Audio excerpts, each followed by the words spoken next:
प्रणाम, नमस्कार, वंदे मातरम। मैं गजल प्रसाद मधुबनी से आपका भाई, और आपसे मिलकर बहुत ही अच्छा लगता है। और आज मैं एक विषय को लेकर आया हूँ, और वो विषय है, हम सभी जब चर्चाओं में कहीं जाते हैं, कोई बुलाते हैं या यूं ही लोगों से बात करते हैं, शिव गुरु चर्चा में जाते हैं, तो देखते हैं कि जब आयोजन होता है ना शिव गुरु चर्चा का, जब बहुत सारे लोग आ जाते हैं, बहुत सारे लोग आते हैं, और उसके बाद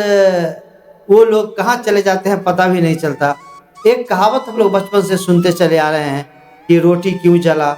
घोड़ा क्यों अड़ा, पान क्यों सड़ा। और इस सब का जवाब एक ही था कि फेरा नहीं गया। यानी कि हम सभी रोटी को यदि उलट पुलट नहीं करेंगे तो जल जाएगा, पान को यदि उसको धोएंगे नहीं, उसको उल्टा पुल्टा करके नहीं देखेंगे तो वो सड़ जाएगा, घोड़ा को जब तक उसकी मालिश नहीं होगी, जब तक उसको घुमाया फिराया नहीं जाएगा, तो वो घोड़ा चलते चलते अड़ जाता है। तो कहने का मतलब है कि यहाँ ये बात आ रही है कि शिव शिष्यता में हम सभी लोग की नामों की घोषणा तो करते हैं, लेकिन उसके बाद देखते नहीं हैं कि वो दया मांग रहे हैं कि नहीं मांग रहे हैं, चर्चा कर रहे हैं नहीं कर रहे हैं, वो नमन कर रहे हैं कि नहीं कर रहे हैं। और ये सब बातें जानते हैं, इसमें कहीं ना कहीं, या मैं कहूँ कि अधिकांशतः हमारी ही दोष होती है कि मैं उस अमुक व्यक्ति को आग्रह करके, निवेदन करके शिव गुरु की बातें तो बता देता हूँ, उसकी नाम की घोषणा तो करा देता हूँ, और मैं सोचता हूँ कि मैं आज 2 आदमी का नाम का घोषणा किया, 4 का किया, 5 का किया, 20 का, 50 का, 100 का घोषणा कर लिया, लेकिन कल होकर के उससे मिलते हैं तो ये भी नहीं पता होता है उसको कि कम से कम मिल करके हम गुरु भाई से गुरु कार्य की बातें करें, या मैं भी उतना ध्यान नहीं देता, हम लोग भी उतना ध्यान नहीं देते हैं। ठीक वही हाल होती है वृक्षारोपण वाली। यानी हम लोग जब वृक्षारोपण की बात होती है, 100, 200, 500 पेड़ तो लगा ही देते हैं सामूहिक रूप से, लेकिन उसके बाद जब 1 साल के बाद देखने जाते हैं, 2 साल के बाद देखने जाते हैं, तो एक भी पेड़ नहीं रहता, कोई 1, 2, 4 लगा रहता है, वो भी बहुत बुरी स्थिति में, लेकिन उसको देखा नहीं गया, जिस कारण से वो पेड़ पनप नहीं पाया और सूख गया। यदि उस पेड़ को लगाने के बाद हम लोग निगरानी करते, हम लोग देखते हैं, तो निश्चित रूप से वो पेड़, यदि 500 लगाए हैं तो 400 पेड़ भी तो हरा भरा रहता, अच्छे तरीके से रहता। बस वही स्थिति होती है जब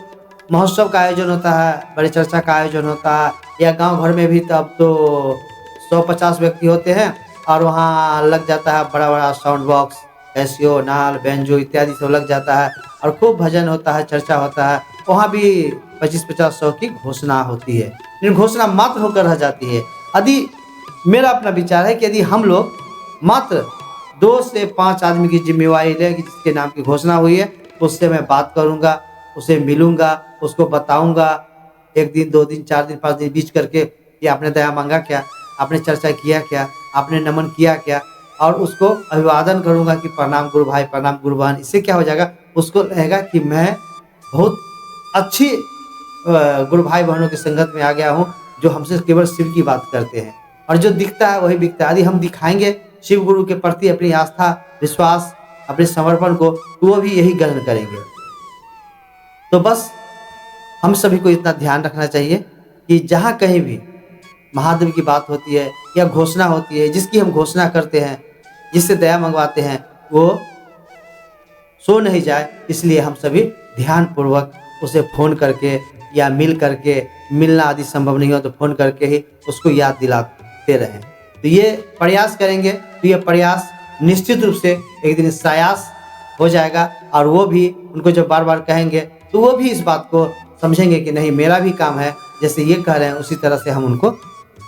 दूसरे को भी शिव गुरु की बातें करें। नहीं तो घोषणा तो होगी हजार, लेकिन परिणाम 10 भी नहीं आएगा, और इस तरह हमारी जनसंख्या कैसे बढ़ेगी, हमारे शिव शिष्य परिवार में गुरु भाई बहनों की संख्या कैसे बढ़ेगी। साहब श्री का जो संकल्प है, साहब श्री अपने जीते जी लगभग शरीर में थे, साहब श्री कहीं गए नहीं, यही है, दीदी माँ यही हैं। साहब श्री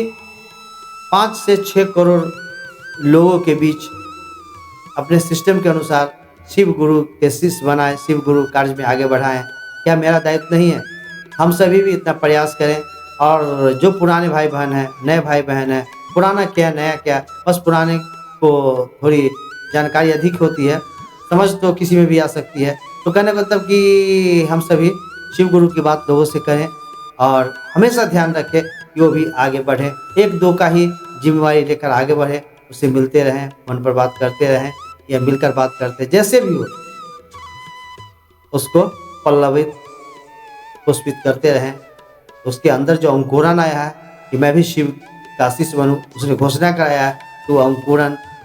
मिट्टी में ही दफन न हो जाए, वो पल्लवित होना चाहिए, पुष्पित होना चाहिए। मैंने जो कहा ये मेरे अपने अंदर की आवाज़ थी और ये आपके लिए नहीं, मैं स्वयं अपने लिए भी बोला हूँ कि हमें भी ऐसा करना चाहिए। तो आप सभी से आग्रह है, अच्छा लगे तो अपना लीजिएगा और इस तरह हम लोग शिव कार्य करेंगे तो निश्चित रूप से 5-6 करोड़ नहीं, कल को हम लोग इतना ज़रूर कहेंगे कि हम लोग 8-10 करोड़ शिव के शिष्य हैं और ये तो मेरा परम धर्म है, मेरा कर्तव्य है। साहब श्री के बताए हुए राजमार्ग पर स्वयं भी चले और दूसरों को भी लेकर चले, क्योंकि साहब श्री क्या कहे थे, आओ चले शिव की ओर। तो मुझे भी तो ये कहना है ना लोग से कि आइए हम सभी साहब श्री के राजमार्ग पे आगे बढ़ें।